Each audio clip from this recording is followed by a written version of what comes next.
Hello and welcome back to the Fiction Game stream and our Axis of Instinct campaign.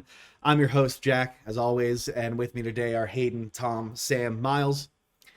Last week, we left off, there was a bit of a jailbreak, a half-successful jailbreak, as our friend William, played by Miles, and the NPC half of the party, of Lion, Elway, and Yasuka, they all managed to escape while the Brothers of Oker decimated a bunch of prison guards and distracted Archduke Iravetti. But unfortunately, Merigold was specifically targeted by Iravetti, who was determined to not let him escape, and Iravetti managed to get Alberth and Greyson back into their cells as well. Leading to sort of a mixed bag of a jailbreak as our heroes who've been falsely imprisoned on accusations of killing a group of inheritors who were supposed to help them hunt a demon, as they're being investigated on 2 counts now, on suspicion of those murders via demon summoning, were the dirty details of that accusation, and now they're also being investigated for just perjury, just lying in the court of the king, because they all said they weren't warlocks, and the details of whether or not they were lying are kind of up in the air now because of possibly a tainted Banefinder, or a meddled with Banefinder, and possibly because of falsified evidence on the behalf of Baron Tieflehen, of the Undery fiefdom, a villain if ever there was one. So let's start with the people who escaped in a merchant district thieves guild hideaway, which of course Elway found, for those of you who escaped the prison, as your temporary hiding spot. 3 adventurers lay hunched around meager plates of cold food, discussing bad news.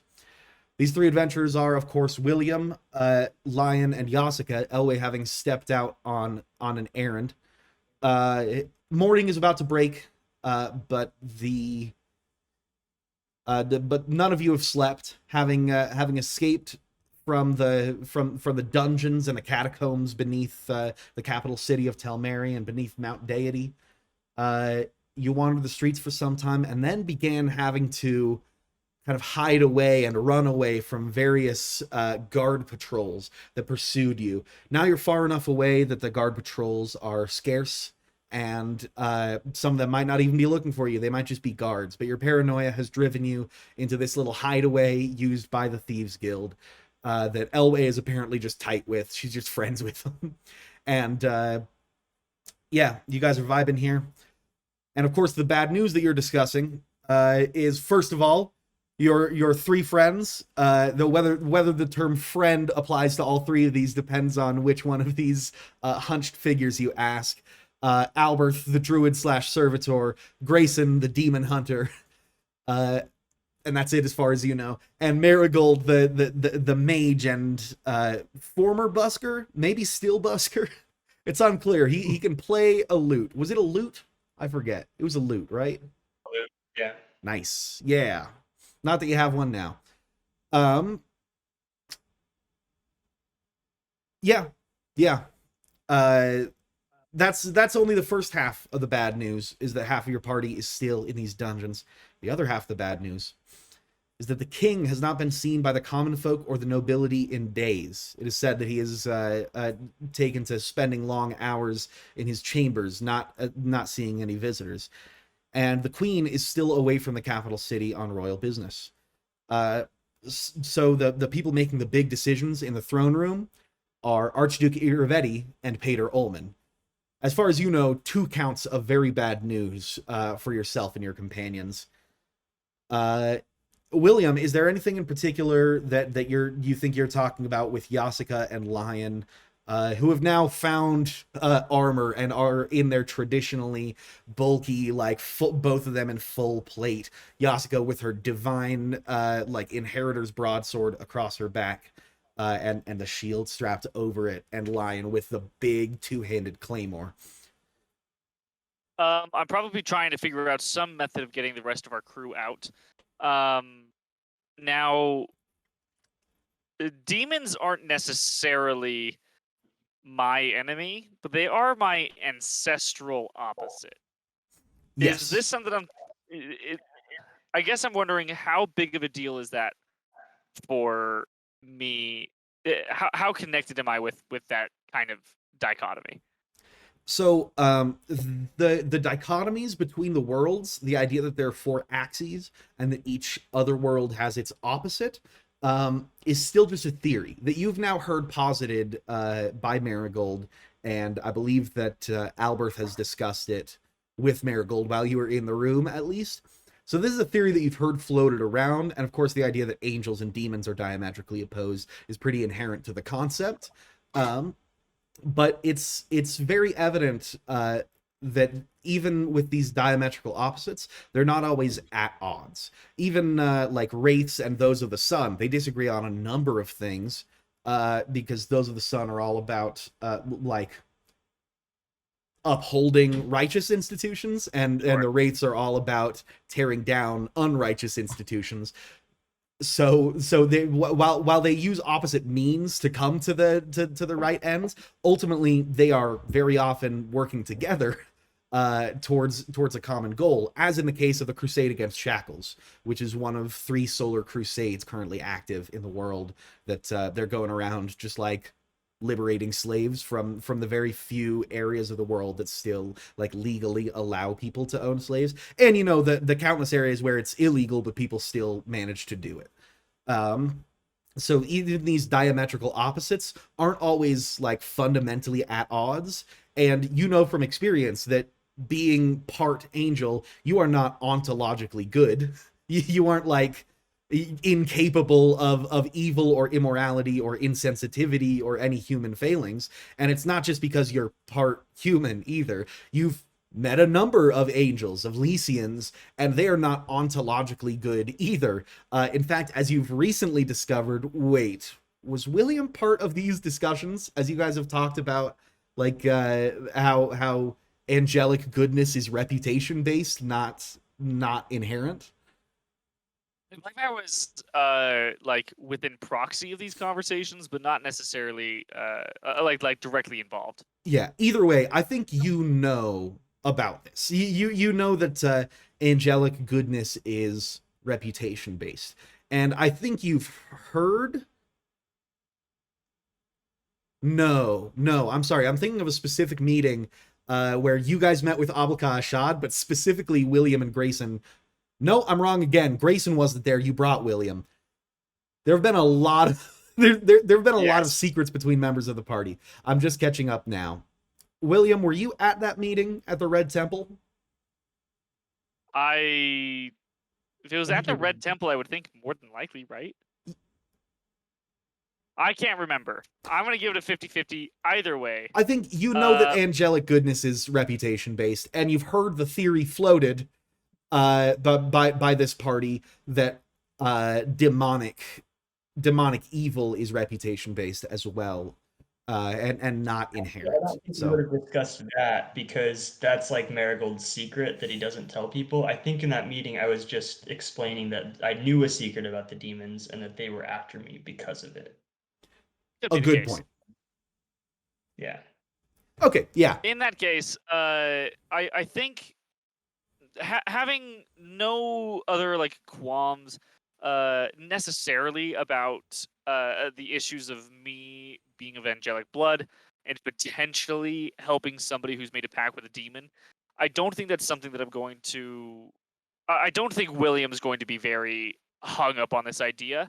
The next line of, I guess, questioning for me would be we have to get all of our friends out. That's just the next step.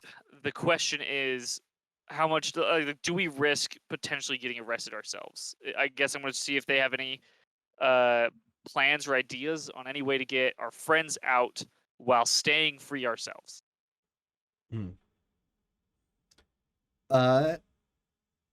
Yasuka and Lion both think about this for a second, and Yasuka says, well, yeah, I guess it wouldn't be much of a jailbreak if we ended up in jail. Yeah, I think that should probably be the priority, is even if we can't save them, staying outside is going to be more useful to everybody, especially us. Lion says, right, so are you saying that we shouldn't go back and help them? Or that we should send someone else? Or here's my thinking. If we're on the outside anyways, and we know that there's an active investigation, how about we follow that investigation and see if we can get them out from behind bars legally? I mean, well, we'd be doing illegal things because we already broke out of jail, and so anything we do out here is illegal. But if we could help the investigation along, or make sure that it's not being tampered with, so that our innocence as a group is proved. Are you saying that instead of breaking into the jail and then breaking them out, we should go prove our innocence and then we're all in the clear? Would that keep us from getting in, like put into jail if they find out we did a prison break? Is running away from jail enough of a crime that being in there in the first place, even if we weren't supposed to be in there in the first place, escaping jail's gonna put us right back into jail? That is a good question, and I've never been that up to snuff on legal proceedings. Yasuka, you're a rules person. And Yasuka says, yeah, I guess I'm a rules person. I think it would be up to the king's discretion. So if we proved our innocence, then I'm sure he would pardon us. I feel like we're on good terms with the king. That's the vibe that I got. Yeah.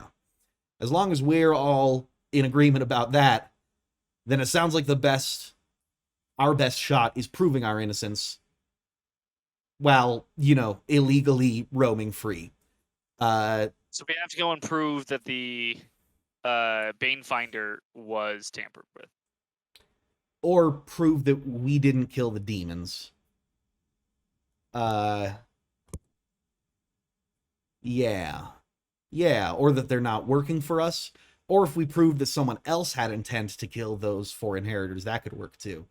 So I guess we could investigate Baron Tieflayen, ride to Undery. All right, look, I'm cool with this plan if you guys are. Lion says, I like that, and the Banefinder approach is a good one. We should approach the Metallurgist Guild and ask them.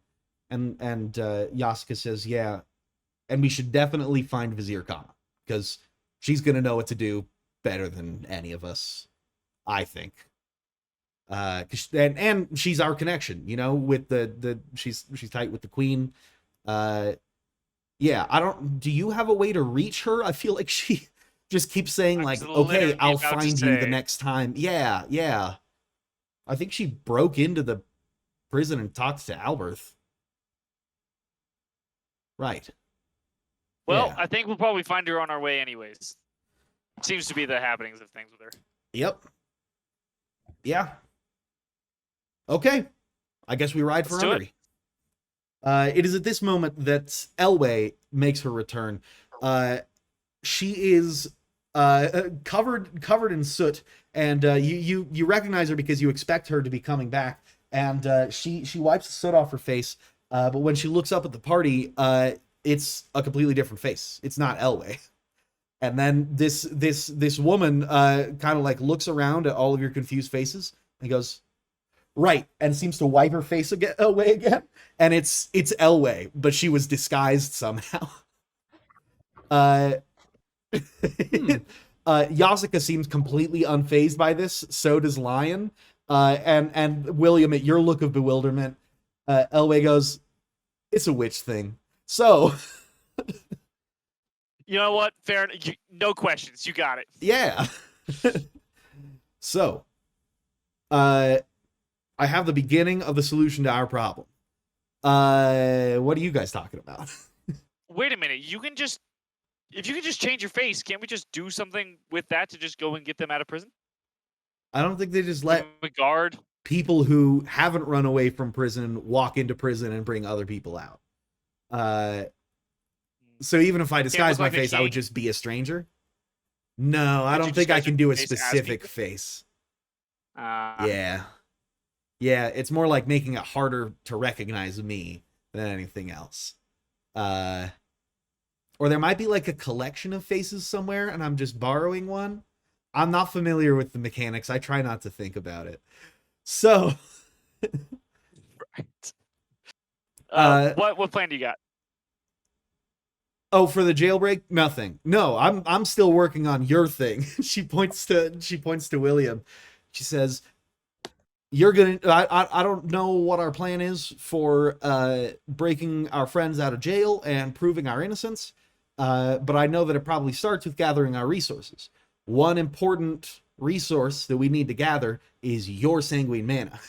I know you've been stocking up for days in prison, and I know that it's been taking a serious physical toll on you, and I think I have a solution. You need to come with me." Did we figure out some way to physically store mana? No. Just come on. Oh, I'll okay, show cool, you. cool. Yeah.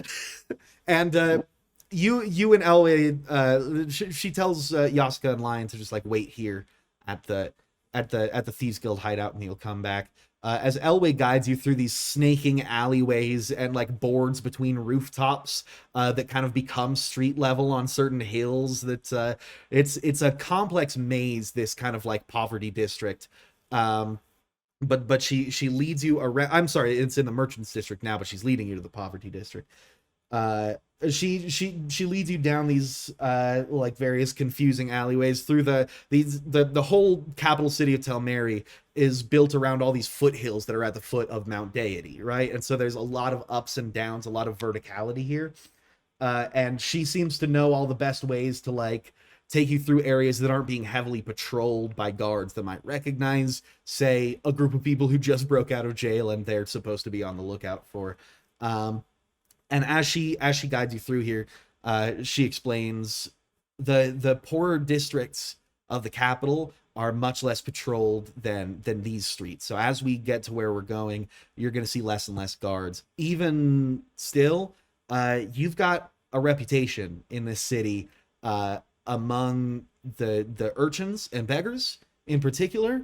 That's who we're going to see right now. And as you guys are like ducking through like covered alleyways and all of this stuff she's explaining, I'd guess that there won't be a lot of guards nearby, but also we're going to meet with a bunch of people who are in pretty dire straits financially, and there's probably a reward being like a general reward offered for any leads leading to the arrest of someone who's done something serious like break out of jail.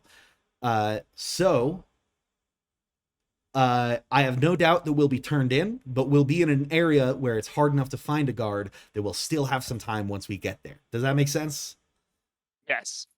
Perfect. And she leads you through a couple of these areas and eventually brings you down into a place that you've been a number of times before. That it's one of the areas that you walked through when you first arrived in the city and just started helping all of the like beggars and urchins of the capital city of Telmeri. You built up quite a flock there for a while.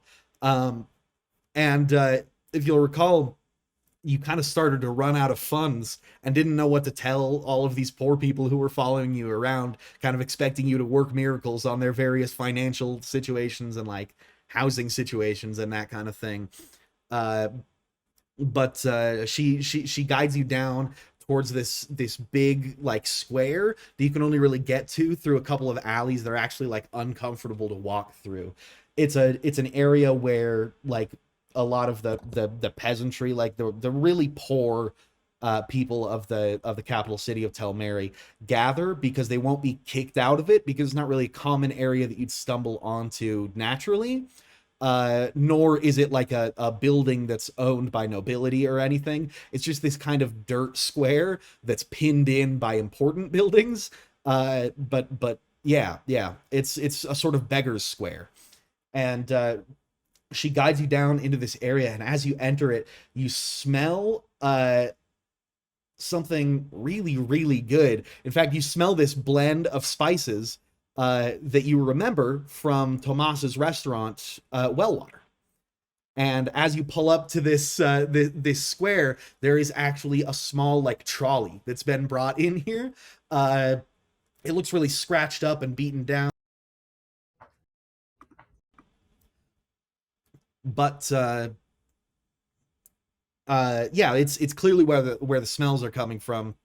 And as you guys get to it, Elway flips open like the sort of serving window in this like food truck like or like food cart like thing, and sure enough, the bright pudgy face of Tomas is standing behind this cart, and says, "Hello, hey Elway, hello William, how's it been?"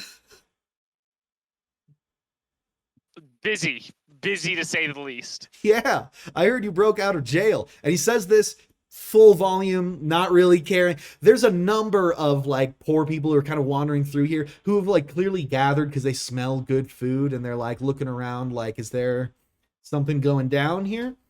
But a couple of them like noticeably turn up their heads at this, like, okay. Man recently broke out of jail. I'll pocket that information for later.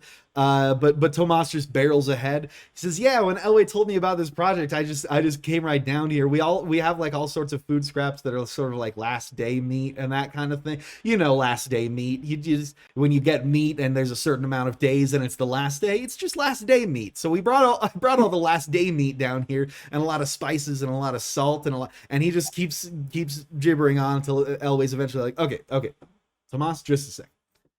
So the reason I brought you here is we had talked about finding a different way for you to get Sanguine Mana.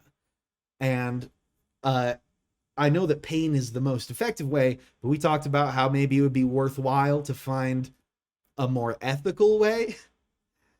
So in interest of that, I went out tonight to the Red Temple, where they have a number of attendants who are just explaining things about blood magic. Because you know, a lot of people are pretty curious and pretty freaked out. And so they sort of have this PR team that's just like, if you come to the Red Temple, there's a number of like lesser like attendants who you can just ask any questions and they'll just tell you, because transparency is super important. Otherwise they get kicked out or like burned down for being witches or something.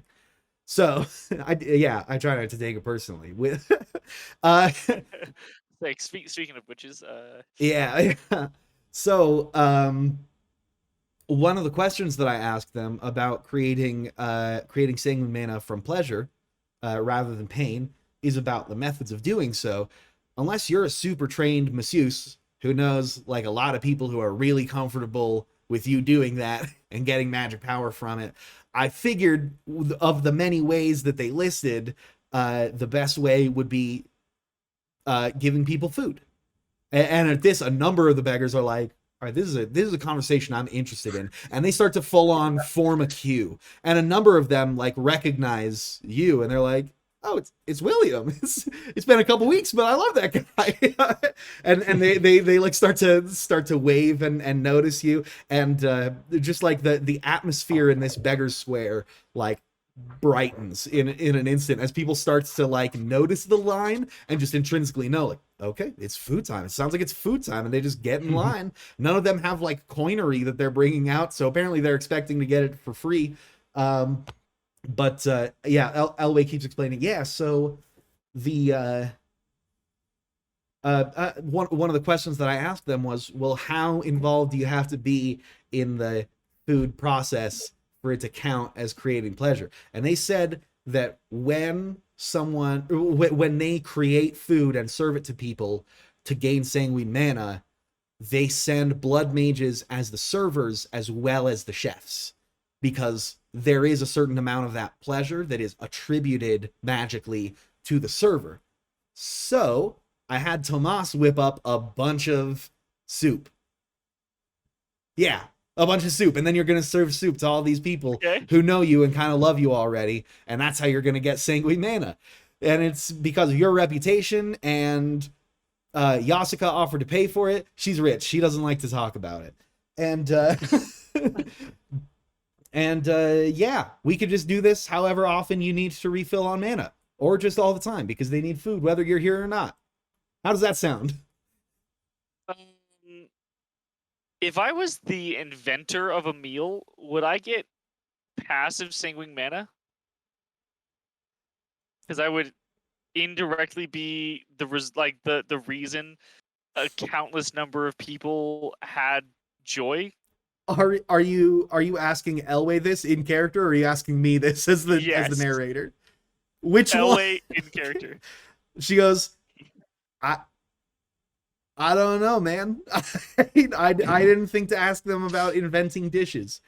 And Tomas jumps in and he says, you know, the person who created a dish isn't always the person who like wrote down the recipe. There's a lot that goes into it moment to moment. It's more like improvisational than someone just write. It's not like writing music. And even if it was like writing music, then like the people playing it do their own interpretation of the music. And I goes, okay, so no, it sounds like no. No, got it. Okay. Instead, just have like the miles be a sandwich at the local deli. Never down. This is I'm currently in a situation which is kind of the reason why this might not necessarily be a good long-term solution, because I'm in the middle of a slightly intense situation. I don't know if I necessarily have time to perform a civic duty. Okay, says Elway, clearly like visually becoming annoyed. So unlike constantly mutilating yourself, this isn't a sustainable solution. That is an incredibly She says, look, I get that you're worried about leveraging and efficiency and how much soup is worth one slice. And ultimately, I'm offering you something for free. Free, man. And in addition to which, the amount of pain that you can create for yourself, compared to the amount of pleasure that you can create for infinite poor people. This is an incredibly good argument. Honestly, an argument I'm not quite certain I'd be able to argue against.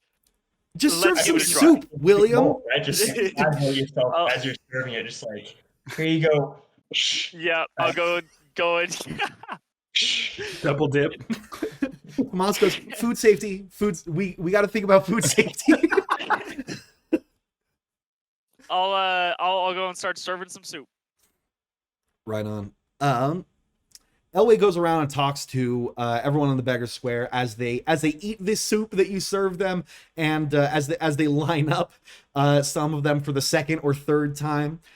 She in particular goes to the people who are in the Beggar Square but aren't eating, and does come back and report to you that apparently a number of them, especially the older urchins in this area, or beggars. I should probably look up urchin to see if I'm really using it right, because I feel like it's supposed to refer to children, but I'm not 100% confident. Some of the older beggars in this area, in particular, are worried that this is something that they've seen before. Apparently, in the past, even within this city, free food was given out as a means of population control for the poorer areas. They poisoned food and handed it out, and so people died, so the city wouldn't be so full of poor people. Yeah. So a couple of them are very concerned, but do say that I go up to those people specifically and eat in front of them, and then like hand them some. Absolutely, yeah.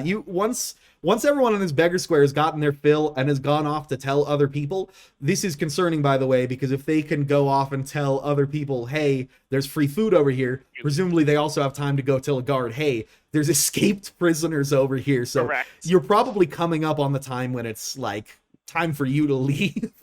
But you walk up to one of these, an older man with like very grizzled hands and a grizzled cane that he clearly uses to walk, but he is like propped up against one wall with one leg sticking out and one bent.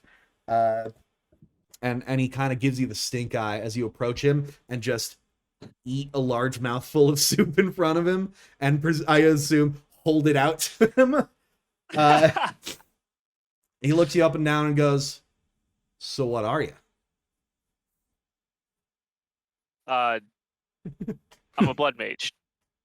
He glances up just above your head. It is at this point I would like to remind you your circlet was taken away and you still have a broken halo that people are just looking at. All I'm gonna say is that I'm a blood mage.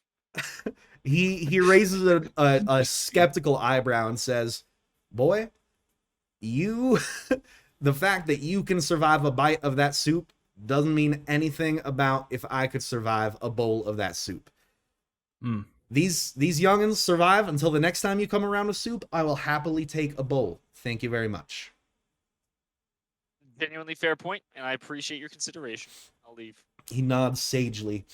And eventually, you guys run out of soup before you run out of petitioners or time. And eventually, Tomas starts putting the lids back on everything. Is scraping the remnants out into whatever bowls he can, and says, "Yeah, you should probably run." It's I'm gonna run as fast as possible. Yeah, sweet. I'll see you guys the next time you want to do this. Elway, reach out to me. It's been good. Yeah, you're gonna give me the information about how to contact your patron, right? And Elway goes, yeah.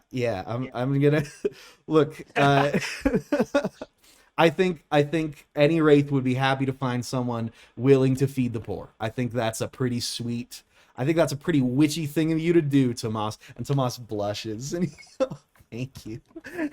And he starts to pack up his stuff, and you guys bolt out of there kind of across a rooftop, and you look back as, sure enough, a number of uniformed guards burst into the square right after you leave, and they start to interrogate Tomas, who's like, they were jail people? I had no idea. Oh. And a number of beggars give false leads, they went that way. It's just chaos in the square below, and you and Elway manage to escape. Sweet. Meanwhile, yeah. Sweet. Meanwhile, Alberth and Greyson, you are back in your original cells. Merigold, after being thoroughly clonked, has slept largely through the night. But there's something about Merigold that you might have noticed while he was unconscious. I want each of you to give me a roll, which let's. I just heard myself through one of you. I heard double. Give me a roll. Give me a roll. It's still happening. The bid is over. Yeah, hop into Tavern Tabletop, and I will do the same. Code? Same rune code as before. It is pinned in the general chat. Yeah, and Alberth and Greyson, just give me a quick D20 check. I'm going to say, Alberth, you get advantage on this. Because of your angelically modified eyesight.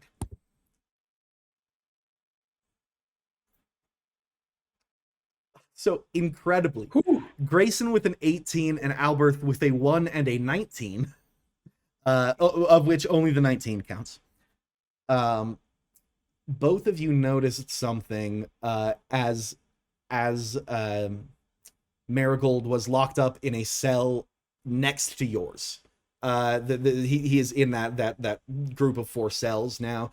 You'll recall that Iravetti told you to stand down, and you ended up going into cells instead of being kind of force blasted down the hallway. And yeah, placed Merigold in this other cell. You both notice something, but only Greyson knows what it means. Although Alberth might have a guess. As Merigold was dragged through, you caught just the briefest glimpse, although Iravetti was trying to conceal it, of one of Marigold's eyes, completely black, except for an emblazoned red rune replacing the iris.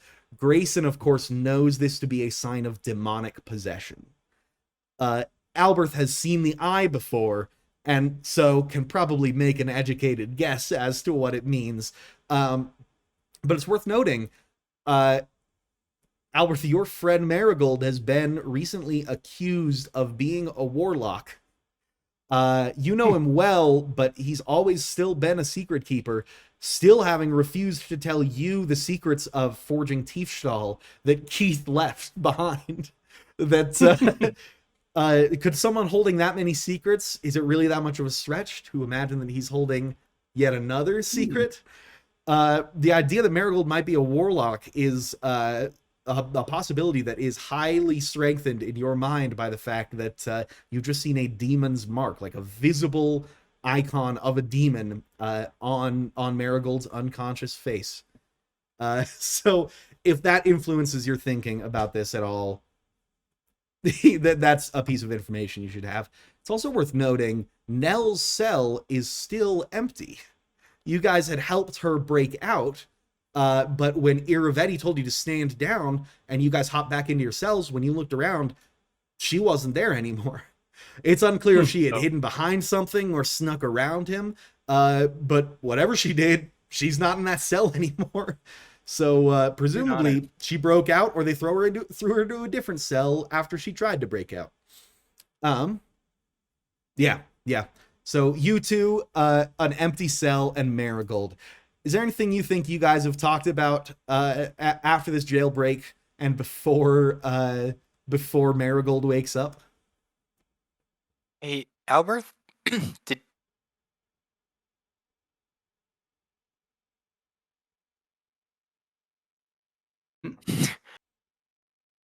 kind of with you on that. Hold on, I just lost the last 8 seconds of Discord. Can you repeat? Oh shoot! Sure. All right, from the top. Gotta get in character, get in the mindset of Yep. Greyson 8 beautiful. seconds ago. All right. Hey, Alberth, did you see his eye? Yeah, I kind of shoot. No, I can't. It wasn't even that hard of a line. I kind of wish I hadn't. Was Nice. how it went the Nice. first time. I kind of wish I hadn't. All right, Kind of with you on that one. Okay, now we're back to. yeah, we're using that take. Yeah, right. Yeah, Greyson, do you say that you know what this means, or give Alberth any hints as to that, or take it as an opportunity to say that Merigold is the warlock or anything like that?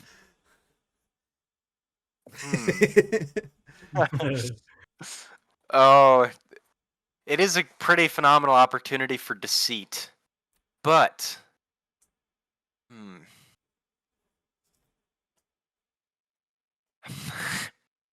all right. Dang it. Yeah, Tom's instinct is to tell him, but I'm pretty sure Grayson's instinct is to go with, yeah, just a demonic eye. Not quite sure what that's about, but not great. Definitely demonic. Not something I've seen in person before. Yeah, I recognize like that the rune is demonic. Do you think this means that he really was the warlock the whole time? I have no idea. I don't know. It's from my perspective, it seemed like he was kind of framed, but I also am not 100% clear on why it plus on was what came up positive on me the second time. So I don't know. It seems like it could be, but I don't know. Until this moment, I assumed he was framed. Kinda. He doesn't seem to like me much, but yeah. Doesn't mean he's a warlock. I wish we knew somebody who knew about demon possession or like what this means.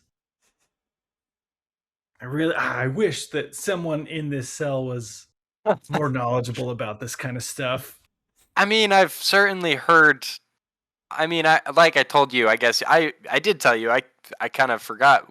So much has happened since then. But I guess I have hunted demons in the past, and it seems like it could be demonic possession. That seems like a reasonable assumption. The odd The odd thing though is it's a physical trait now that wasn't there when the thing went off, right? Yeah. Right? Yeah. Grayson would know this. When a possessed person is unconscious, one eye stays open and visibly like is that rune. But if you're just awake and conscious and looking around, it is hidden. No. All right. I guess this is sort of a pointless lie. Grayson is going to decide, I guess. We'll just tell him that. I think I remember this now. So he could have been having this the whole time and just sleeping with his eyes faced a different way. Like I don't This think I've could've been seen him happening for- sleep. I haven't either. Well, I mean, I mean, I don't know how not since, atypical yeah, that not since is. we were on the road like a long time ago. Huh. And this how does a possession like start? Does it need like a ritual? Do you need Tom doesn't Could this know be something new since he got into jail? It's Hmm. actually up in the air whether Grayson knows this. So go ahead and make me a d20 roll. I'm going to say with advantage, but it's a very high number you're going to have to hit to see what Grayson knows about demonic possession. An 18 and a 17. All the rolls have been 18 or higher so far. I mean, it's only been 3, but it's weird that it happened thrice. It's what Grayson knows.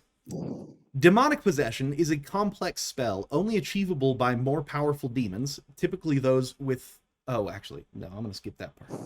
You don't know everything, but you know a lot. It's only achievable by high powerful demons, and there are certain circumstances that need to be met for possession to happen. First, the target for possession has to open a path to their mind in some way. Usually this is casting a spell that opens up their mind, or psychic vulnerability that is like actually below the baseline level of like untrained psychic defenses. You would have to open your mind in some way, which can happen. There are psychic exercises that Grayson knows about that involve like meditation or tranquility that deliberately open the in in order to basically heal psychic wounds, but it makes you vulnerable while they're healing. So if Merigold knows how to do that, he could have opened his mind to outside influence, and that could have allowed it in. The third thing that would satisfy this requirement of a path open to their mind in some way is powerful emotional trust. That if you trust the demon, which would be a weird person to trust, or trust someone who is controlling the demon, like a warlock, if you trust them implicitly, then they can abuse that trust as a way to access your mind. Secondly, the target cannot... Scary. Yeah. The target can't be protected by any form of Demon's Bane. So they can't be in a completed circle of salt. They can't be they can't be wearing silver jewelry that is a full ring. So if it's a necklace, if it's a head, like a circlet, if it's a ring, all of those would successfully protect you from demonic possession if it was made of silver. And lastly, the target must be emotionally shaken in some way. It usually happens after a major life event. So the only time Grayson has ever like seen it happen before, or like witnessed it happening, was through the direct betrayal of someone who turned out to be a warlock. The betrayal caused the broken, or like provided the trust and caused the like emotional shakenness that allowed access to the mind. And so those three factors, an open pathway to the mind, no Demon's Bane protection, and like an emotional trauma, those three have to be there in order for a demon to possess a person. All right. Well, Alberth, let's go through the three things, I guess. I guess the one that comes to mind right now as I'm sitting in a cell lined with salt is that in order to become possessed, you have to not be in a ring of salt. And we've all been in a ring of salt since for our whole stint in prison, right? Which Wait, doesn't. didn't he break the line of salt when he blew the gate? I don't off know of that. his Yeah, belt? Grayson doesn't know that. Oh. Also, But- luck point to Tom for knowing that Grayson doesn't know that. That's that's a good character perspective note. They didn't see the wreckage of the cell when they saw the guy dragging me back to it and then like shake his head. They probably did see a bunch of iron torn up everywhere, or like steel. But they didn't actually see the casting of the force lance or anything like that. They know that something went wrong, but yeah, they don't know what. And in order to be possessed, there has to be some sort of openness to it, which I don't know what spells he's got in his little knapsack, but I don't know. One to summon a demon, I guess. I don't know. Seems. How about trauma? You know, if he's experienced any trauma recently as his friend. I was gonna say, the first thing that comes to mind is, yeah, a demon wants to kill us, but that whole thing is put into a new context now. He certainly drinks a lot. Is there a reason for that? I've always thought it was just for fun, but that does also put everything into a new context now. I hope he wakes up so we can Yeah, actually I think we've talk to covered him all about our this. bases here. Yeah. At that very moment, Merigold fails to wake up. No, what happens is several guards come marching down this hallway with a prisoner in tow. It's a man of like not pretty short. He's pretty short, and when you see him from a distance, you think like it's kind of an older guy. But as you get closer, you're not so sure. His hair is like stark white, like he's old, and it's like thinning back really bad, but his face is so devoid of wrinkles that it's really hard to say if he's in his like late 20s or like early 60s. It's a very incongruous face, and he's like in shackles as three guards march him down. He looks around and gives both of you kind of a half nod as they open up the door to like Nell's old cell and take him in, unlock his shackles, and like close him in. As two of the guards are doing all of this, the third one holding a spear walks over to Alberth and like gives you a half nod. This is the guard who you had a small bonding moment with after that guy shot Grayson in the abdomen and then took off all his clothes. He says, "Hey, Alberth, listen," and he gestures you towards the bars. He says, "I wanted to warn you. There's a new warden in, and he's not nice. Look, I'm sure you know, there's attempted jailbreaks all the time. They're generally not that effective, and there's generally not punishments for them, because what are people going to do? Just stay in jail? Like, it's natural that you would try to escape at any moment, and we're trying to keep you from doing that, but kind of beating you for trying to escape doesn't actually lead to less escapes. It leads to a lot more escapes. And so we've kind of got this understanding that, like, you're not beaten for trying to escape. You know what I mean? It feels very weird for me to say this to you, but we know what it is, you know? We know how it's going." Hold on. Yeah. All of my sound just went away. Oh, I no. can't hear a thing you're saying. Can the rest of you hear me? Yeah. Yes. Sweet. Yep. Sorry, I got to work all this. Classic audio problems. Okay, sorry, I'm back. Hey, yeah. How much did you hear of this guard talking to you? He's It was telling me that the warden is bad news. Usually, jailbreaks are like a natural thing, but that it might not be the case with this new warden. That's as far as I got. yeah. That's pretty much it. He says, yeah, like generally beatings don't really reduce jailbreak numbers. They increase them, and so we generally just try to keep it civil and not all beady like other prisons. We're not like other prisons. Listen, yeah, I just wanted to let you know the warden's kind of mean. He's got us on a tight schedule, so I'm gonna go. Yep, good luck.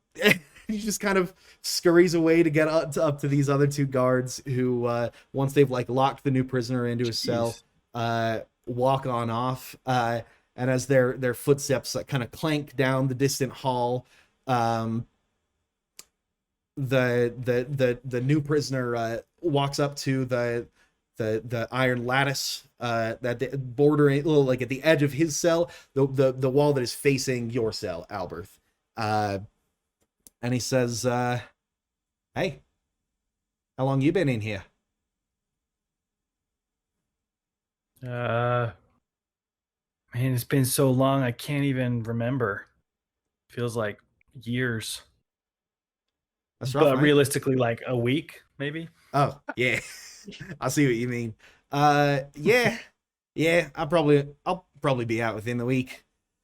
Not the first time. And he kind of stretches his back like, oh yeah, you know, I'm a pretty experienced jail goer. And he turns towards Grayson and goes, how about you, fella? Same. Right. Just a handful of falsely accused gentlemen here in prison together. Have you been what are you falsely accused multiple times? No, I've been very rightfully accused multiple times. It's just not that serious of a crime. They just throw me in here to scare me. What's the crime? Oh, I sold a book. Yeah, Alchemist Guild is real angry at me because I sold a book that's banned. It's a banned book. They don't want the information to spread. It's called Kameowa. I sold a couple copies of it, and they told me to stop, and I didn't stop. So that's why I'm in here. Won't be in here long. Got connections on the outside. Congrats. Yeah. We're in because people think that we are in league with demons when all we've ever had time to do is fight demons. You know, or so I thought until about 20 minutes ago. Wait, feel like- sorry. I just had the realization that theoretically there's a little wolf cub out there somewhere that I'm supposed to be taking care of. yes, there is.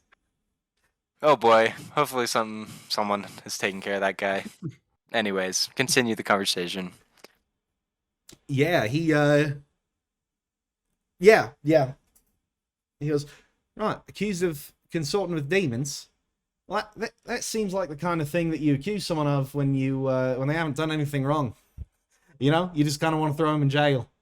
You're just like, demons, you talk to them, get in jail. I don't like that. I don't like that one bit. It seems like the kind of thing nobility do to folk like us. And he kind of looks around, gauging your reactions. It's worth noting that Alberth is technically nobility. Yeah, I was going to say. Well, obviously not enough to keep me from being in jail. True. Yep. Right. Totally Well, like, yep. So you're both in for the same thing. Oh, that guy over there.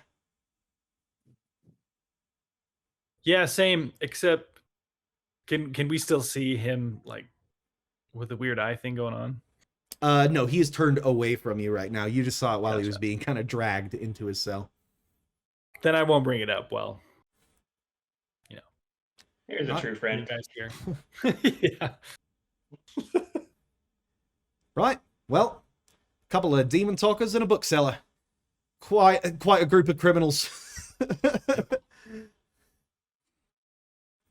Right then. And after a while, more guards come to basically rotate you guys outside, because every day you guys like spend some time in the outdoor courtyards. Yeah, just for like sanity purposes. If you'll remember, this is the sunken courtyard that you're still like a ways below ground, but they kind of quarry mined out this big square up into, so you can see the sun for a little while, but you're still about 4 stories beneath ground level.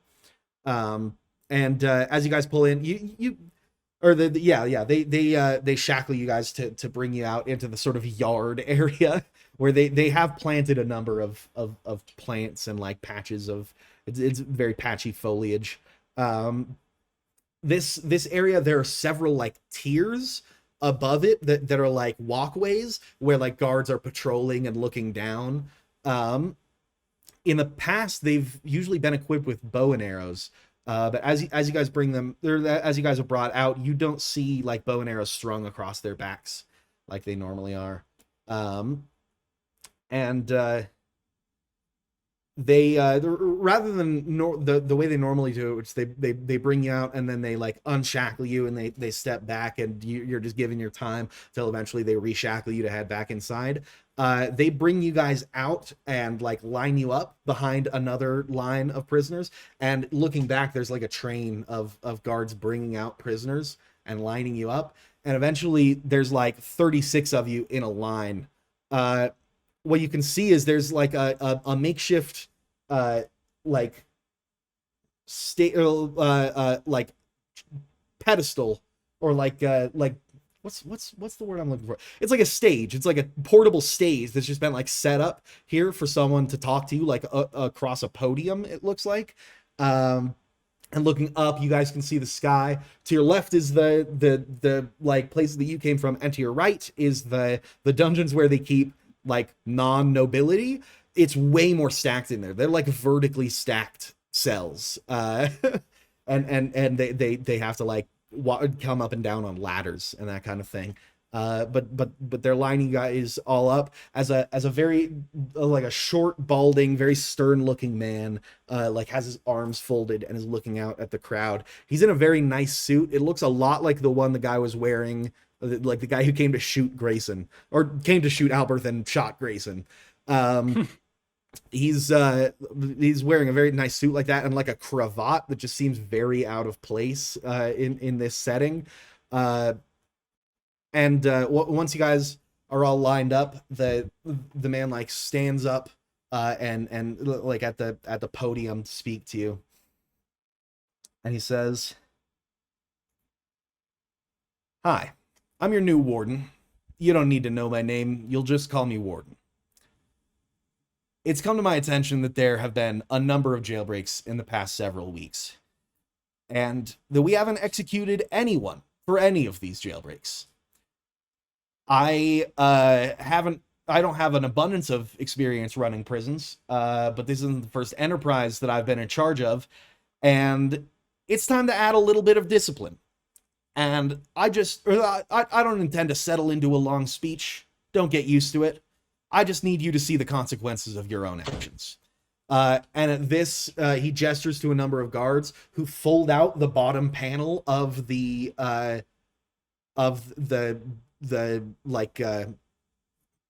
stage and drag out a body and hold it up for everyone to see.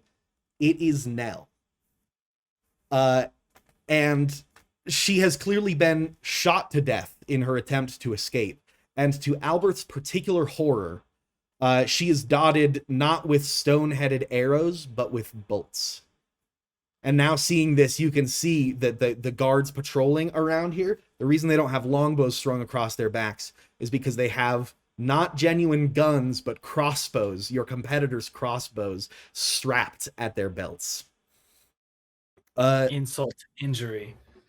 After a long, overly dramatic pause, the warden says, "Right, so beatings will continue until morale improves. You know the drill. No outside time today. Go to hell." And the guards march you all back indoors Was Marigold marched out here to see this, or is No. she still unconscious? The good news is Marigold is beginning to achieve consciousness once again as you guys walk back in. Marigold, you're not sure why you're not supposed to sleep after a concussion, but you did. And it wasn't really your choice. You feel extremely nauseous and kind of groggy and spinny. And a distant voice cackles in the back of your mind, and it hurts as if you're actually hearing it out of one ear. It's very annoying. Sounds like a hangover. I can deal with this. That's fine. I'm gonna say, oh, what a time to wake up. The Countess of Umbra was just inviting me into her bedchambers, and now I'm back here in prison. What a day. This is false. Marigold was dreaming of hell, and it was very scary. But I love it. okay, I'm gonna assess the situation. Is everyone back in the cell? Like, am I? Yeah, What's going on? your vision is beginning to focus, and you see Alberth to your left and Greyson to your right. And as your vision begins to focus on the third person in the room, old Tom says, "Marigold, is that you?" Old Tom? Who's Old Tom, the owner of the Learned Layabout Library. Hey, what are you in here for? Selling books to you, I think. Yeah, sounds about right. Sorry about Lending that. them, at least. No, Sure, please. It was my pleasure. I'm going to do it again. Right. And I'm going to turn and look at Greyson. You're a warlock. No, that's you, pal.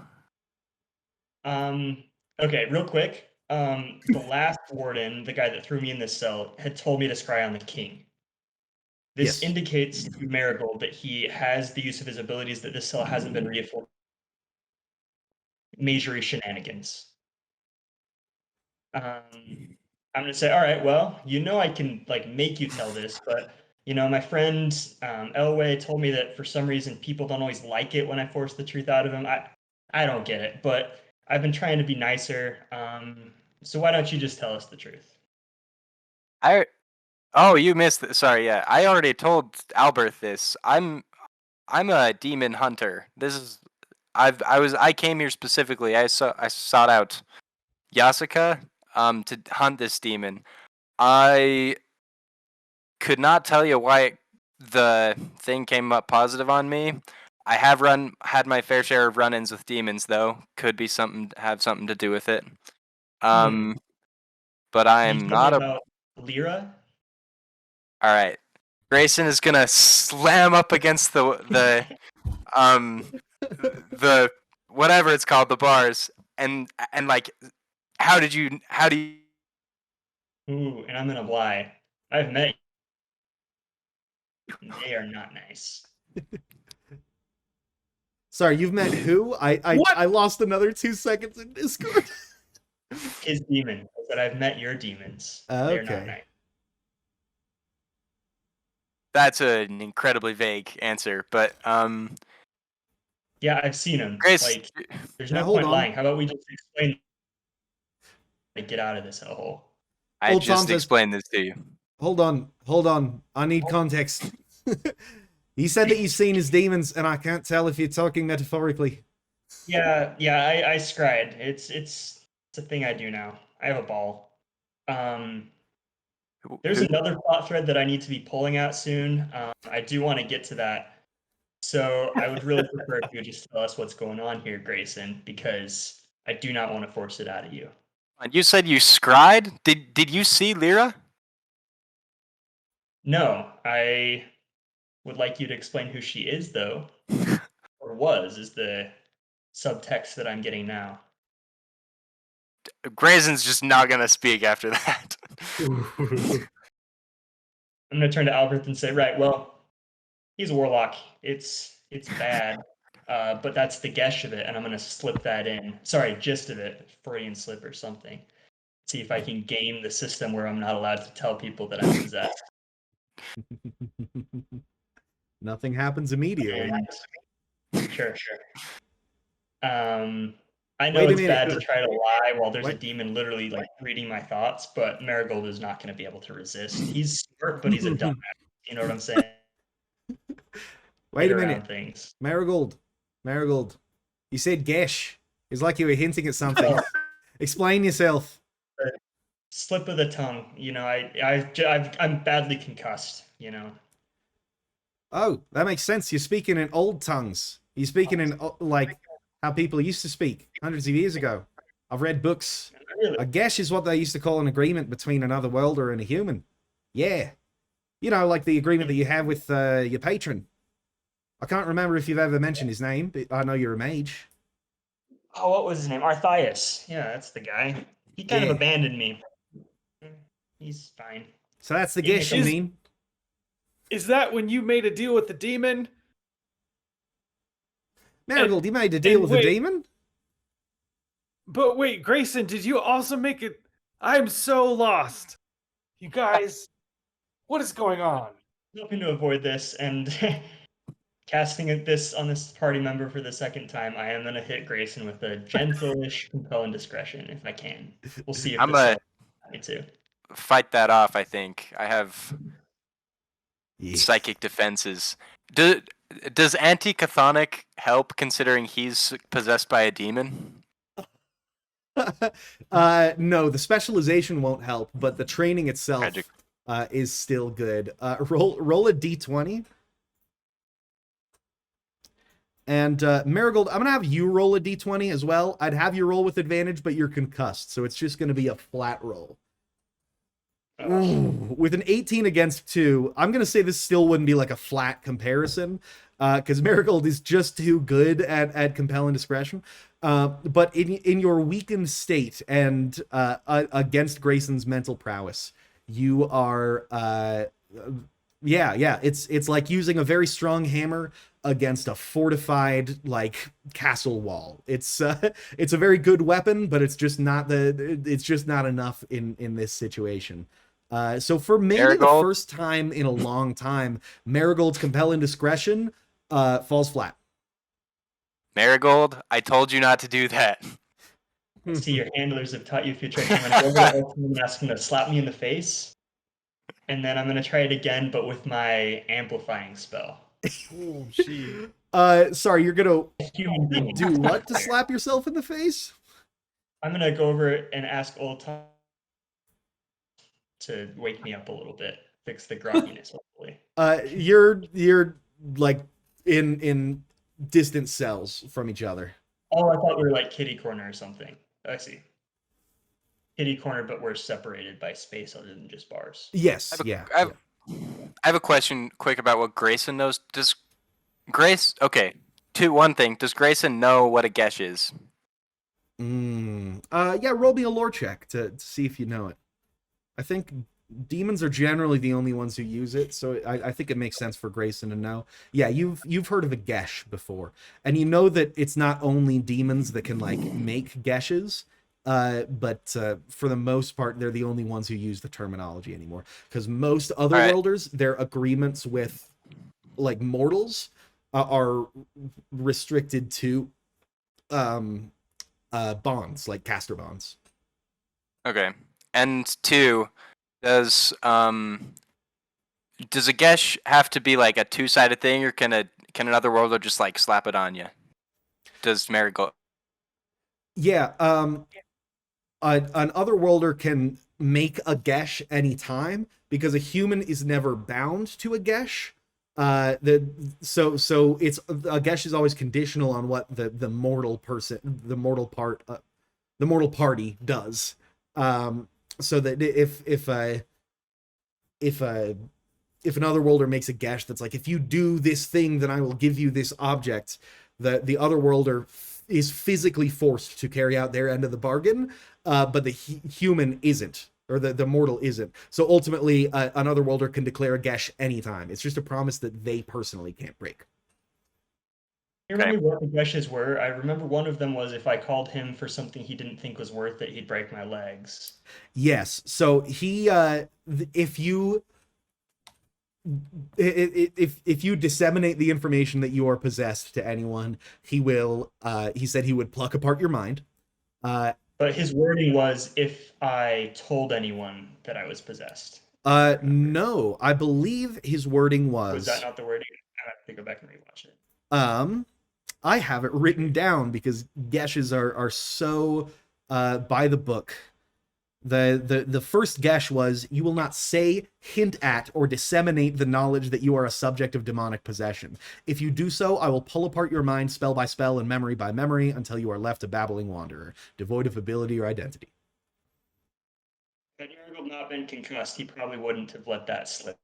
Yes. It looks like maybe no one's come to the conclusion, or the demon wasn't paying attention. You're not sure how objective these rules are on your behalf. But sorry, quick technical break. Am I cutting out all the time for you guys? Yeah. Okay. It's never bad enough that we need information, but it kind of speeds up afterwards, kind of day. Yeah. Okay. Yeah. As long as you're not losing huge chunks of narration, then yeah, just let me know if I say anything and you didn't catch it. But yeah. So what were the other Geshes then, besides the don't tell people? Oh, there was one that he would remove one of the 3 markings if I did something, and I can't quite remember what it was. It was bad. If you told him why a demon posse was gathered against you, or what you called a demon posse. So if you tell them, or if you tell this demon, why demons have teamed up against you, then he'll remove one of those 3. But you're pretty sure that if this demon finds out you know the demon secret, then he won't take the cowardly route that these other demons have taken, where it's like, maybe we can handle this problem on our own and not get in trouble with other demons. This other demon might just tell everybody because it's not his fault. And then they'll send the big demon mage after you, and maybe the gathered forces of the hells. So probably a pretty bad idea to follow that Gesh. But if you'll recall, he can set rewards for doing things and punishments for doing things, but he can't set punishments for not doing things. He can't be like, do this or I'll break your spine. He can't require action on your behalf. He can only forbid it or ask for it. Okay. And he did mention that there are 3 signs on my body. One of them seems to be in my eye, and I don't know where the other ones are that allow him to maintain the possession. He said there were 3 marks. You're not sure if they are literally physically located on you. Or if they're metaphysical or something like that. Yep. Okay. Cool. Well, if in that case, I'm going to revise. If I can't get slapped by old Tom, it doesn't make sense to try again. So I'm going to... I'll be back with you later. And I'm going to turn around and sit in a corner, pull out my orb, and I'm going to say, show me the king. You don't have your orb. Oh, wait, they took it? Yeah, it was in your cell when it got imploded. Oh, no. That sucks. So I don't have anything I can... Well, roll me a deduction check. And you can scroll, or you can scry with any focus. And I think you still have the small glass marble. Yeah, I got a 12. You deduce that the two important things. First of all, if Iravetti's the one that gave you the orb, if he dragged you to the cell, he probably also wanted you to still have that orb. And second of all, it's almost unseeable unless you're looking for it. Knowing this, you drop to your knees, quest around the floor with your hands, and sure enough, yeah, you bump into something really heavy and that you wouldn't have seen unless you stepped on it and slipped like a cartoon. It's this big, but it's... with me. Yeah, it's almost completely invisible. Old Tom is looking at you like, okay, how badly was he concussed? But he doesn't say anything. Well, I'm going to grab it, go to my corner, and I'm going to try and scry on the king. Because most of all, Marigold's pride wants him to, find the truth about Greyson, because that's been bugging him for so long. But it's also led him into some pretty deep trouble. And so Marigold's decided that he's going to be more cautious here on out, which is going to correspond to Sam asking Jack more carefully about things before Marigold does that. But for now, Marigold's going to pull at this thread that Iravetti left him, and he's going to try and scry on the king. No one has told you to do that. That was not communicated to you. That was communicated to your cellmates. So Iravetti told Alberth and Greyson have him scry on the king, but they yeah. Okay. Well, this has been a bad narration. Okay. You can still scry on something else, unless Alberth and Greyson. Now that Merigold is awake, do you think you mentioned that? Yeah, especially if Merigold was talking about scrying, or we asked him about scrying, Alberth would be like, "Oh yeah, by the way, scry on the king." Why should I scry on the king? Says this newly updated Marigold's memory. Iravetti, the old warden, was Hold Iravetti on. the old warden, or Alberth, roll. I'm gonna want you to roll me a deduction check real quick. Okay. Yeah, It's a nat 1. you say all of that, and only Grayson in the corner thinks, didn't Iravetti say people were listening through these pedestals in the center of the cells? Whoops.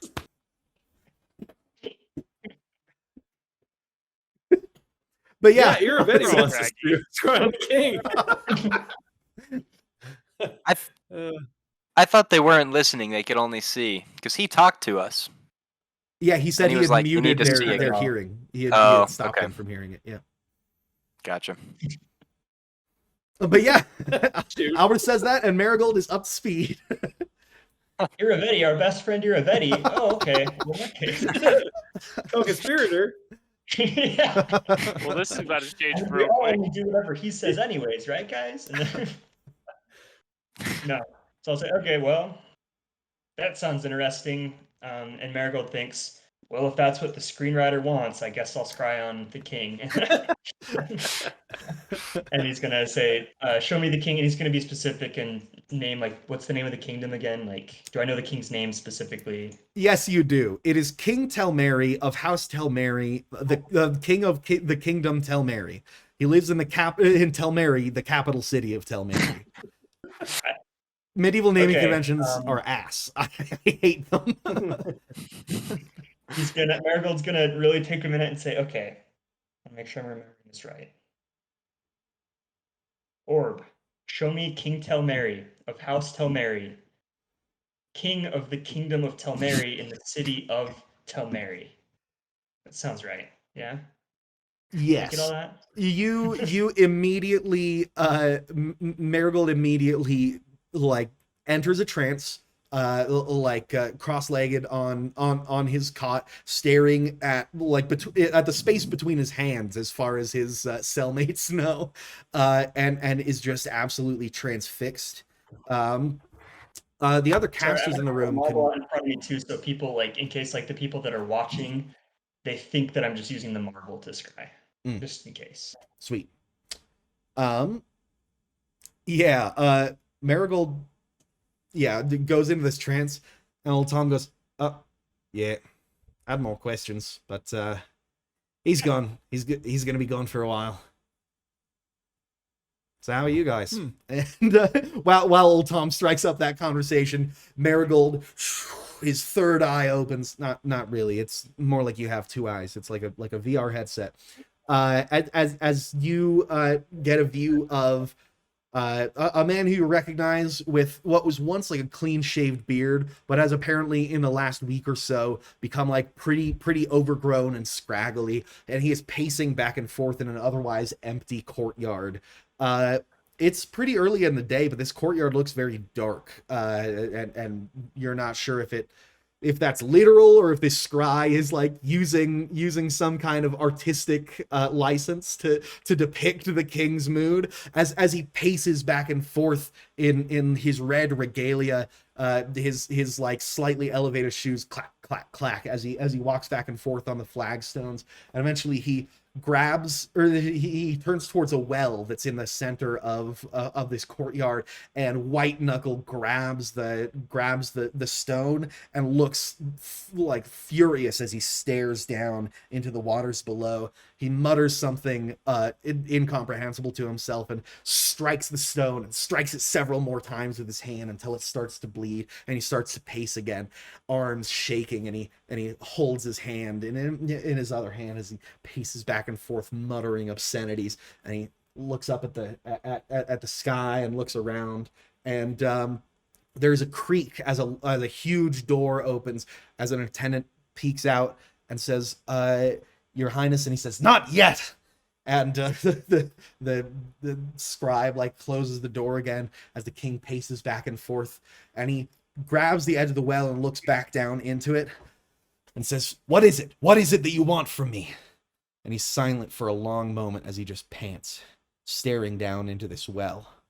You don't have a clear view of like if there's something in the well or if he's just talking to something else or someone else that's just, but nothing seems to respond. There's no audible response before he grits his teeth and he strikes the stone several more times and leaves like a bloody half handprint on this thing. And he finally like stomps away from it and keeps pacing. And finally his hands slowly start to shake. He puts them down and he turns resolutely towards the door and strolls towards it, puts a hand on the handle, and before turning it and entering, he looks to the side and says, "This is my second mark, yes?" "Very well." Turns the handle to the door, opens it, and walks in.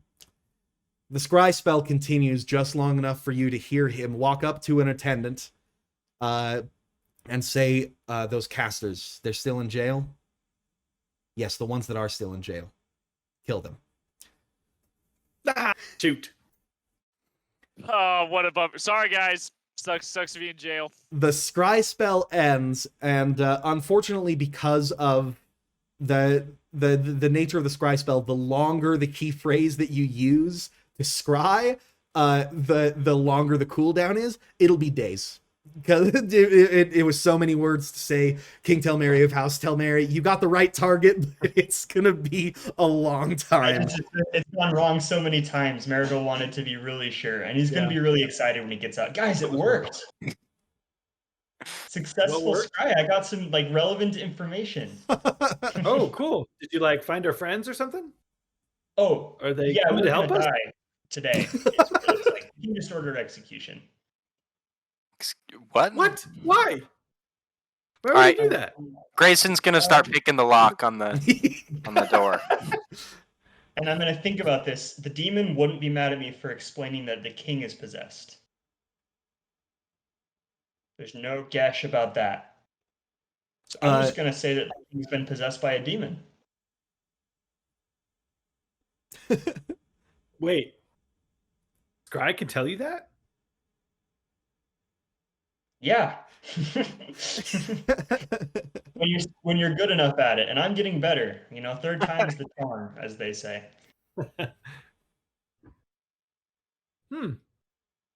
Okay. Do we have any like escape plans? Like Good one. You guys hear that? Didn't go great. Grayson's starting to pick the lock. Actually, Grayson, sure you've picked this lock be back before. here. I'm not gonna have you roll for it. He started. Old Tom is like badgering you as you start to pick. "Hey, where'd you get that? Where'd you get the needles? What? Can I have some needles? They don't just give those out, do they? I don't understand." No. Oh, a guy took his clothes off. It was a whole thing. Don't worry about it. He had needles in his clothes. Oh my god, that's wild. Merigold would also be curious, did Jan leave? Like, Jan's gone, right? Jan is gone. Okay. Rip Jan. And the chicken bones are all gone as well? Yes, yeah. Yep, took him with him. Okay. Oh, you do still have that the other thing that Iravetti gave you, which is like a small linen bag full of wafers. Yep. I'm gonna eat one, probably. That sounds like a good idea. Yeah, you eat one, and several spells return to you, like their cooldowns were forwarded by a significant period of time. Your Psychic Ward, your Exhaustive Strength spell returns to you. You couldn't have used it earlier on Grayson, actually. It was still on cooldown. Your Force Lance returns to you. Enhanced Spell Two-Pronged returns to you. And that's just off the top of my head. And Scry is close to returning to you, and you can tell that not only did all of those come back, but the pace at which the cooldowns are going is still accelerated. Like it's an instant benefit and an ongoing benefit. You have 5 more of these wafers. I know exactly what I'm gonna do then. If we're gonna try to get out right now, seems smart. I'm gonna go 2-pronged Force Lance, and I'm gonna try to bust the cell, because I remember like last time it was way too much. I'm going to try and just use normal Force Lance, but 2-pronged to get Alberth's cell open and my cell open. And then I'm going to try to blackmail Grayson into telling me the truth in exchange for opening his cell as well. Yeah. 2 things. First of all, Grayson has just opened the door to his cell. He's already broken out of this lock, so it happened pretty fast. And second of all, a less powerful Force Lance might be less loud, but anything powerful enough to break metal is still going to be pretty loud. And so, as much as it sucks to turn those tables, Grayson currently has the stealthiest method of escape. All right, I'm gonna get Alberth out first. I'm gonna just keep watch, making sure no guards are coming. Wait, why are you breaking out? I thought you said you were innocent. You were just on trial. You're being here until you found innocent. Yeah, but the king just ordered our execution, so... Your execution? Yeah. She. No, he doesn't say she. You should probably just stay here, though, Tom. We'll probably be fine. He didn't mention you. Like, you're good. All right, fair enough. It's a bummer. I'm going to be here alone. And that warden's going to kill you when you try to escape. Yeah. We'll try. But we'll learn a few things about him first.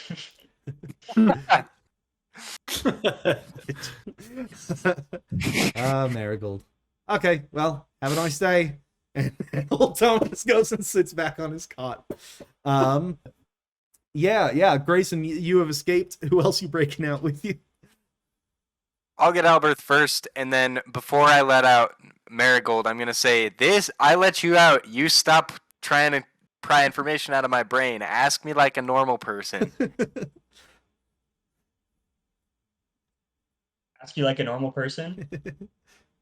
Why did the Banefinder tell us that you are a warlock? I think you would know more about that than me. As I'm picking the lock. Yep. All the locks are picked. You guys hear distant footsteps. You'll either have to go now, or you'll have to like close the gates and hope that they look closed while they patrol through, so that you can get at the beginning of a fresh patrol. Whichever you guys prefer. I say we blast. Okay. Right then. See you in a week, Merigold. Yeah, if you find any new good books, like let me know. I am always on the lookout. Yeah. I'm sure I'll be back soon for some studies. Real quick, also, no, I'll deal with that later. Yeah. So if their guards are coming and we think it's them coming to get us, I will use the Force Lance and try to just bust out as gently as possible. I don't know, this one I haven't used very much, but if I could try to contour it so that I make as little noise as possible. Well, you guys are all. I thought you were already out. Yeah. Grayson just opened the lock to yours as well. And he said he just got Alberth out. Okay, he got both of us. That's cool. Yes. There's also. When you said blasting, that like bounce. No, yeah, sorry. Okay. I just meant blast through them and make a run. You better just blast it so we can get away. Okay. Gotcha. Never mind. I understand what's happening. Sweet. Yeah. you guys, yeah, and the footsteps aren't coming because they think you're escaping. They're just on a patrol. I mean, they'll know you're escaping once they see your empty cells, but you could bunch up the blankets in a conspicuous way like Ferris Bueller or something. But yeah, you guys start to escape. Old Tom mutters something to himself like, "Be here all alone then. Thought we were gonna have As we refreshing wanna tell conversations about all the books I've Tom- read. I've so much arcane knowledge." I had questions for him, but like we better leave. Yeah, Not I'm gonna anymore. tell the guards that we went the opposite direction from the direction that we went. sweet. Yeah. So just like last time, are you guys going towards the main entrance, or are you going to the courtyard to try to get out? The courtyard is closer.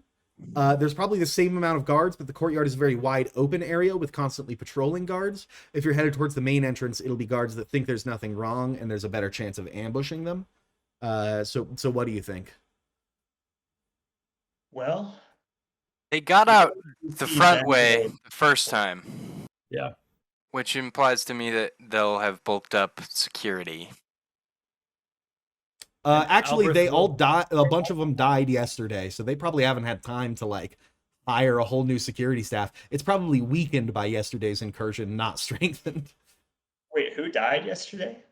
Oh, All the people Yasuka killed. you guys didn't see this on the way out, but the Brothers of Ochre murdered like a dozen guards and knocked out dozens more. Yasuka only knocked them out.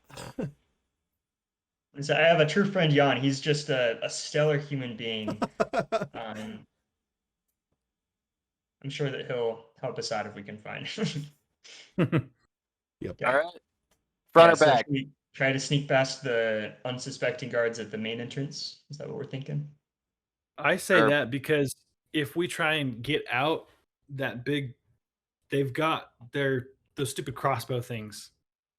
So Terrible invention. yeah, A good distraction with like a Off. quick little bespoke, compelling discretion for a guard at a table or something, and then like maybe they'll go over and like, as he says something spicy, you know. All right. Out the Yeah. front. Right on. Yeah, you guys start to book it down this hallway. I got my roll. Nice. Yeah, you're hauling your way out of there, the orb. Two things. As you guys approach this corner area, you hear the warden talking to one of the guard captains. He says, "No, you don't understand. They're not going to try to escape now that I've threatened continuous violence against them." You guys are just belting your way down. There is another voice that only one of you hears. It's Greyson. As a voice that pops into your head from time to time, though not in the same sinister, threatening way as the voice in Merigold's head. The voice in your head is only ever conspiratorial and pulling you ever closer towards corruption. It says, "It's a pretty nice rock that your friend has. Shame if something Uh-oh. were to happen to it." Uh-oh. Ooh. A deal could be arranged. I have a new spell you may be interested in. If some tragedy were to befall that pristine circle. I'll keep that in mind. Excellent. That is all. The rat-like voice in your mind ceases. You guys peel across this corridor, and the warden says, "Look, wait a second." And looking down, sees the three of you. Bum, ba, bum, ba, bum, bum, ba, bum, ba, bum. With the compel. If I can. Like, I want to hit the warden if I can. That sounds like a fun thing to do. Yeah, you hit the warden with compel indiscretion. You feel the pressure and like pushback of psychic resistance, but it is simply insufficient. You Good, it does still work. yeah, you break through, and he starts to. I mean, the first thing he says is, Guards, get them! They're running through here and undermining my authority. The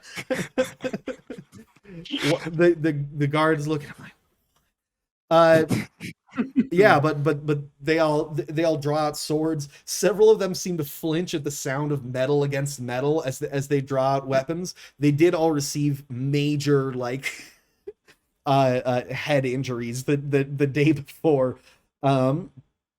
But yeah, they stance up against you. What do you think you guys are gonna do against this small armed force of like 6 or so guards and a sort of hapless warden now that he's been caught off guard?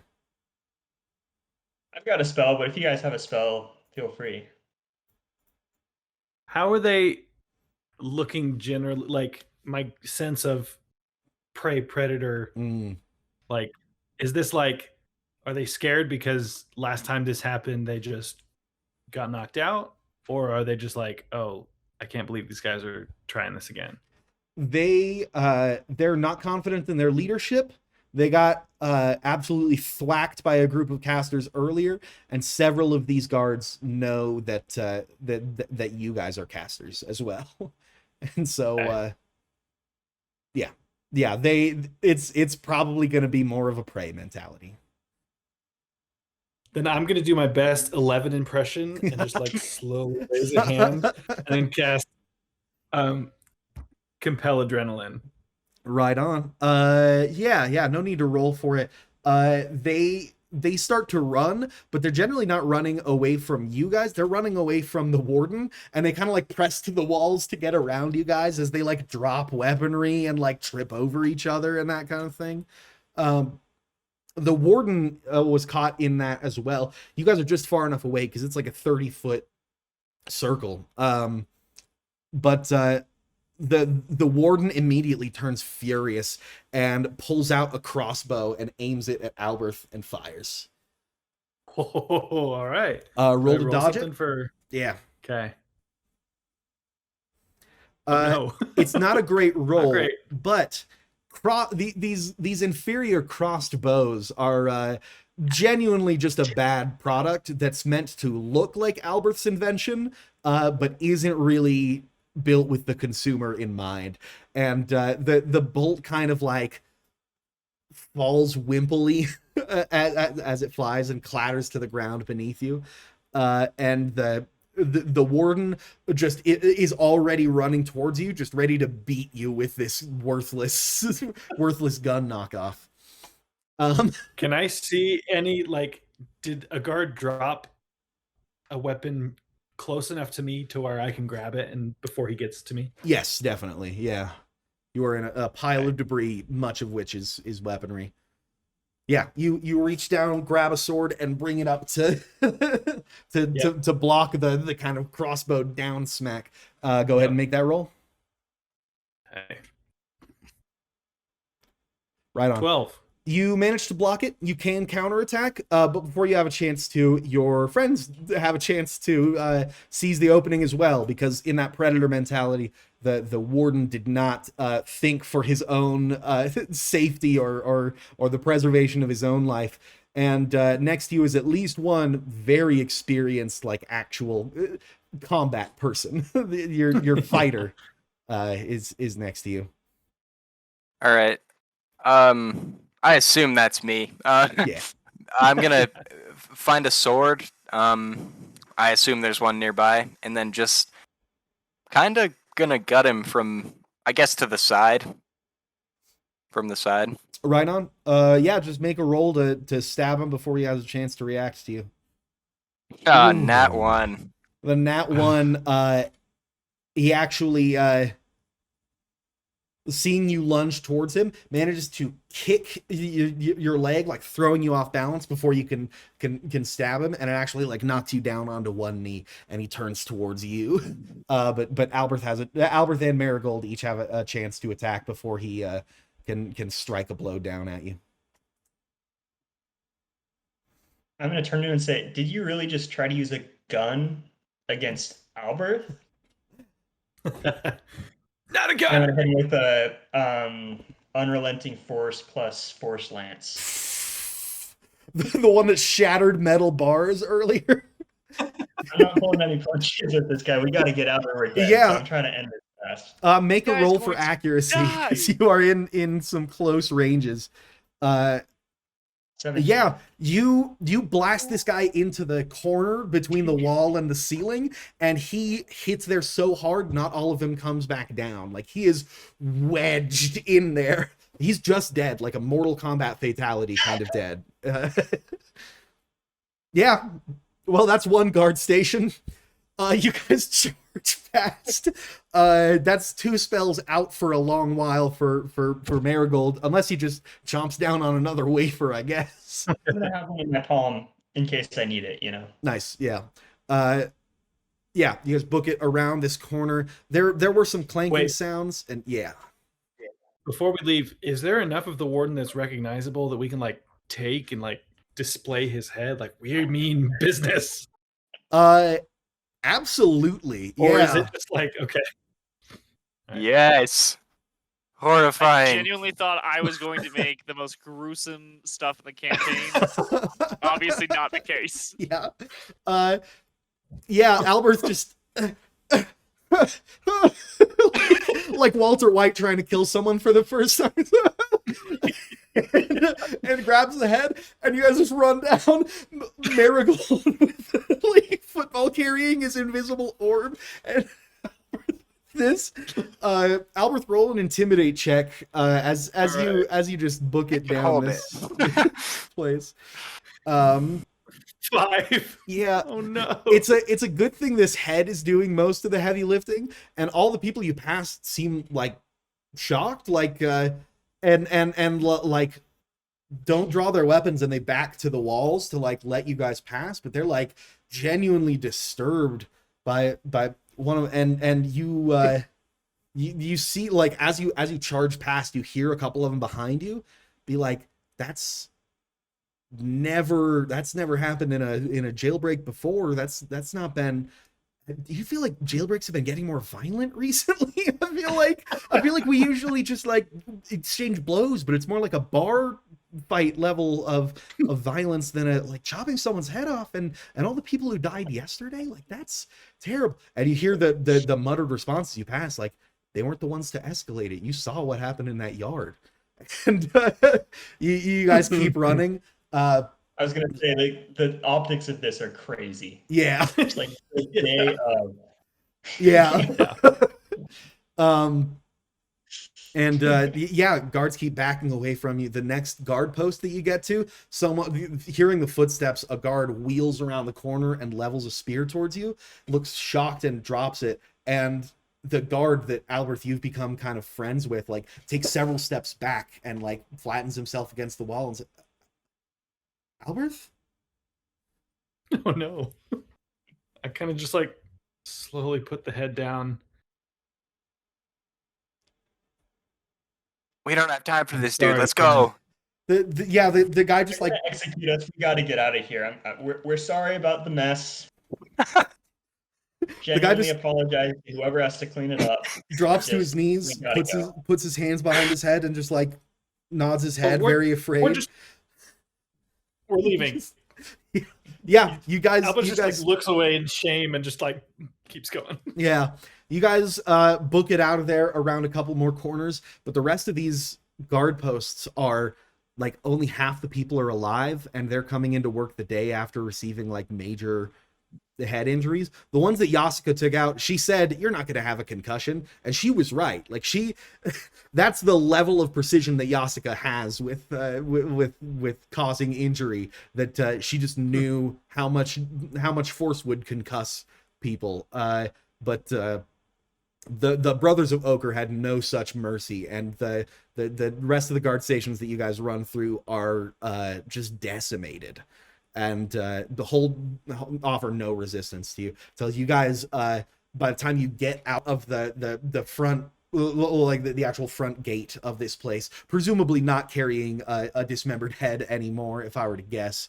As you guys break out of here, you'll remember that the exit to this place and the steps leading to the throne room are like right next to each other, and you guys looking over see just like 150 feet away the king and a retinue of people, including the royal executioner in gold trimmed armor with his mega axe just across his back, are like coming down the steps. And the king turns and like yells orders that you can't hear from here, but he's pointing at you, and his armed like posse just like starts to absolutely charge towards you guys as you break away from the prison. Everyone make me a check to see if you get out of there. I'm gonna eat Boy. my wafer. Ooh. Nat 1. Holy hell. Alberth begins absolutely cooking, but Merigold and Greyson both start to fall behind, and the group is catching up to them. There are a couple of techniques that you guys can do to try and get away from these people. Direct, or like running in a straight line, is clearly not working for you right now. You've been living on prison food for a week or so. Marigold is concussed, and Greyson has been gut shot within the last couple of days. There are good reasons why you guys can't just outrun these people. So a couple of things that you could try. You could blend into crowds and try and make your way out through there. You could do something acrobatic, like try to get up on the roofs and jump from roof to roof, which this armored group would probably have trouble following up on that particular feat. Or you can use magic to try and get out of there, or any equipment that you have. What do you think you guys' approach is to escaping these? Greyson, they're catching up to you faster. What do you think is your strategy here? And also, Alberth, are you staying behind to help them, or are you just trying to put distance? I'm staying behind. Yeah, I'm like, I don't want to get too far out ahead of them. Right on. We're in this together. I think Grayson's instinct. I think Grayson's gonna duck into an alley and then try and, from the alley, scale to the roof. Sweet. Just get out of the open. Yeah, that sounds like something Easy that access. fits into Grayson's skill set. Go ahead and roll for it. And in the meantime, Merigold, what's your approach?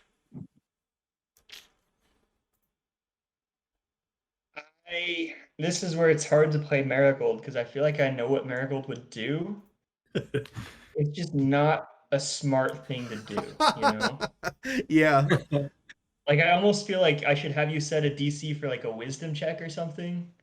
Because Marigold wants to go confront the king. Like, that's what Marigold wants to do. Oh, all right. Just That's not going to immediately. probably end well for Marigold, but he thinks that he has all this plot armor that really, like, he probably doesn't.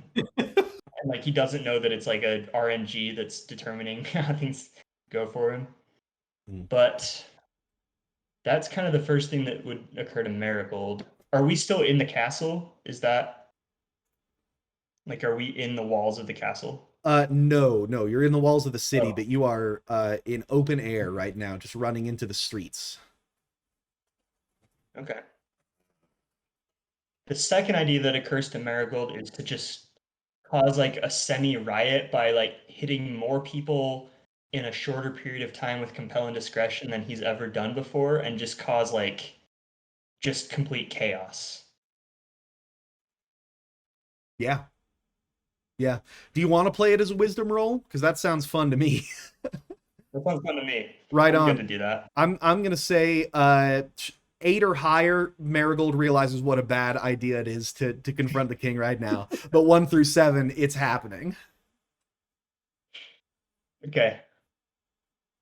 Nat 20, baby. Ooh. Okay. He's Yeah. had some actual introspection. So with this nat 20, Marigold more than realizes that it's a bad idea, he thinks about it even harder, realizes that it might be a good idea, because right now, if the king is executing a group of people, he's executing a group of murderers. That they're under suspicion for murder and like negotiating with demons and lying to the king. He has good reasons to do so. But if you publicly accuse him of like being possessed by a demon, and then he says, kill this person who says things I don't like, the optics become foul. the like truly abysmal optics. So by making that accusation, especially because you're not like some rando, and you're like the heir to a major house in Venel. If you make Yeah. a big stink right now, he probably can't kill you, and it might lead to some investigation that is like that will actually discover that he is possessed by a demon and could therefore save a kingdom. Of course, you could always say that and not stick around to be re-imprisoned.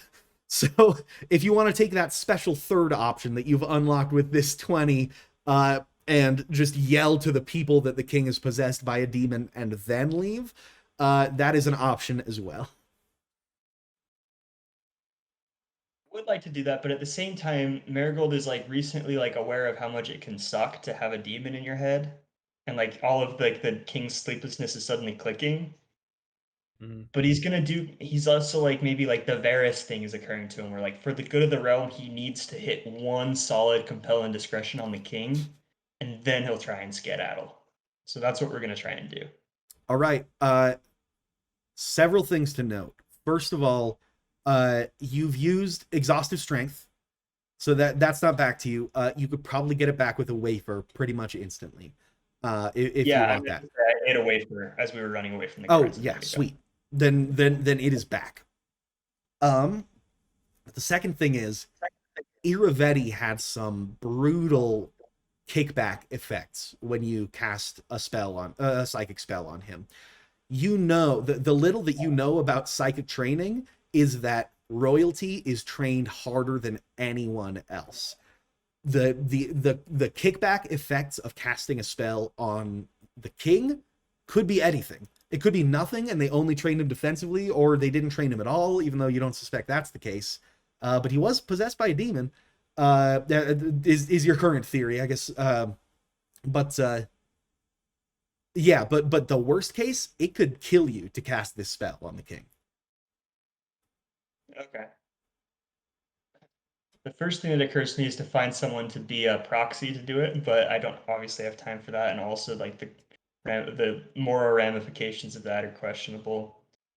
Yeah, I'll go with the special third option then, and I'm just gonna like shout, like I'm gonna try and make it sound as not raving as possible, but I'm gonna turn and like square myself to the retinue and say like, look, you guys all know really that we're innocent. We're only trying to break out, and albeit in violent fashion, because I saw in a scry that the king ordered our execution. We had no choice. But I tell you now, the king ordered our execution because he's been possessed by a demon. He is not acting of his own accord. And for the good of the realm, I encourage you to seriously investigate this. And then I'm going to turn and sprint as fast as I can. Right on. I Genuinely imagine well you said. yelling this as if from a barricade in Les Mis, like you've scaled half of a wall and you're like, Yeah. people, listen to me! Bum, bum, bum, bum, bum, bum, bum. Yeah, go ahead. As Marigold gets going with this, can I lend him Hearthlight Aura? Yes. Marigold glows with divine angelic light as he proclaims to the people, Yeah.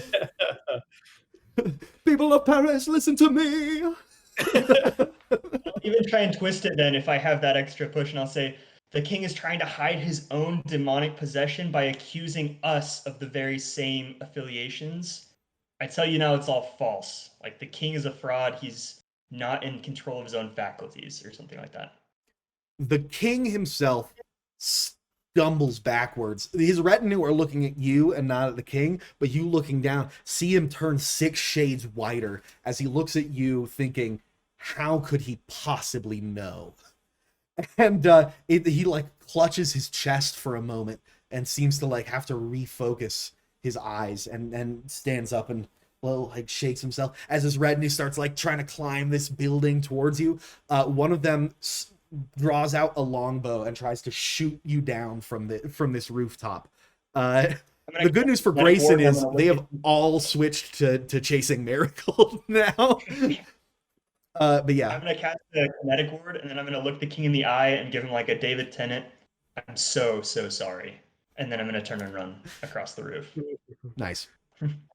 You switch on that kinetic ward, and a heavy like arrow flies through the air and just flies wild as it gets close to you, glowing with angelic white, projectiles being deflected off of you. A number of just common folk fall to their knees and like beseech the heavens, like, mercy, oh Lord.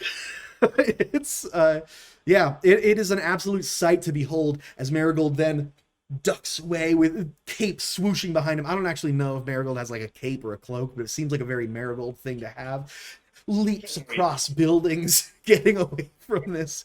And you guys disappear into the midday city. And who knows what you'll find. We'll know next time if you tune in here at the Fiction Game. Thank you for coming once again. Thank you for playing, players. And we'll see you next time. Bye.